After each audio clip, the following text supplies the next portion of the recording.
Oranges and Lemons, a simple nursery rhyme and playground game that has been chanted by children for generations.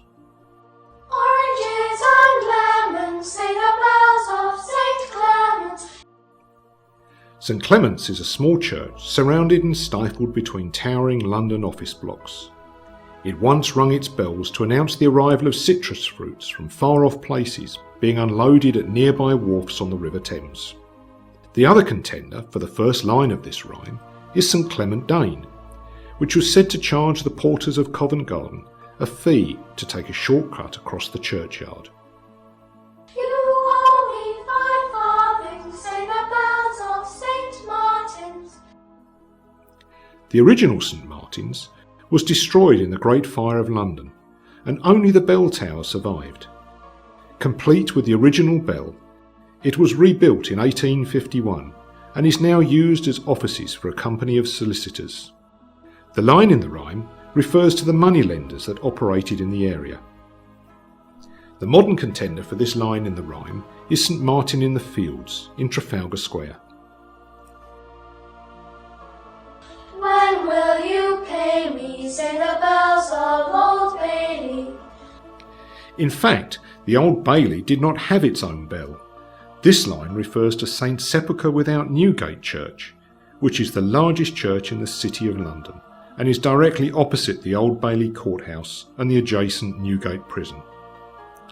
The handbell, which was rung outside of the condemned man's cell the night before an execution, is still on display inside the church. When I grow rich, say the bells of Shoreditch. The bells of Shoreditch are housed in St Leonard's Church on the Kingsland Road. There has been a church on this site since the 12th century. In 1774, the Shoreditch Vestry levied a special poor rate for the purpose of setting up a workhouse for the parish of St Leonard's, which illustrates the level of poverty in the area. The hopeful phrase, "when I grow rich," must have been echoed by many of the inhabitants of Shoreditch. When will that be, say the bells of Stepney. There are 10 bells in the belfry of St Dunstan's, Stepney, dating back to 1385, some of which were made at the local Whitechapel Bell Foundry. St Dunstan's has a long traditional link with the sea, and it was once known as the Church of the High Seas. Many sailors are buried in the churchyard, and the phrase, "when will that be?" could possibly refer to wives waiting for the sailors to return from voyages with their fortunes. They never knew how long a voyage might be.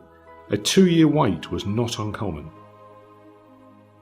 I do not know, says the great bell of Bow. St Mary le Bow is a historic church in the City of London. There has been a church on this site dating back to before the arrival of the Normans in 1066.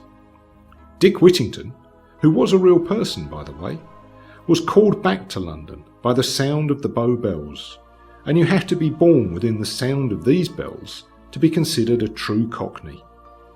Here comes a candle to light you to bed, and here comes a chopper to chop off your head. Chip, chop, the last man's dead.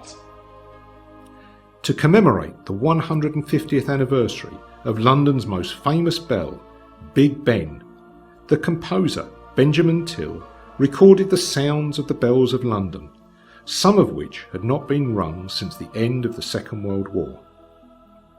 Rehearsals over several weeks with a volunteer choir culminated into a gala performance at St Mary le Bow on the 10th of July 2009. And, for the first time ever, the bells of London could all be heard at once, ringing in harmony.